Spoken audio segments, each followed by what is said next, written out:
Hi అండి, ఎలా ఉన్నారు? ఈరోజు మా ఇంట్లో ఊతప్పం. అయితే ముందుగా బియ్యం 2 డబ్బాలు బియ్యం పోసి కడిగి నానబెట్టి ఉంచాలి. అది నానేలోగా మనము స్టవ్ వెలిగించి ఒక గిన్నె పెట్టి దాంట్లో కొంచెం నూనె పోసి 3 గ్లాసులు నీళ్ళు పోయాలి. 3 లోటాలు నీళ్ళు, లోట అయితే లోట, గ్లాస్ అయితే గ్లాసు. బియ్యం ఎన్ని పోసారో దానికి తగ్గట్టు రవ్వ పోసుకోవాలి కాబట్టి రవ్వకు తగ్గట్టు నీళ్ళు పోసుకోవాలి. ఆ నీళ్ళు మసిలిన తర్వాత రవ్వ ఉడకబెట్టుకోవాలి.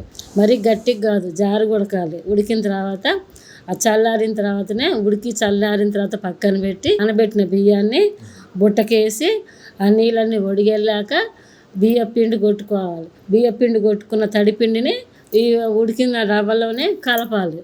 ఎలా కలపాలంటే మన ఇడ్లీ పిండిలో మినప్పిండిలో ఇడ్లీ రవ్వ కలుపుతాం కదండి, అలాగని ఈ తడిపిండిని ఉడకబెట్టిన రవ్వని రెండు కలిపి మంచిగా కలుపుకోవాలి.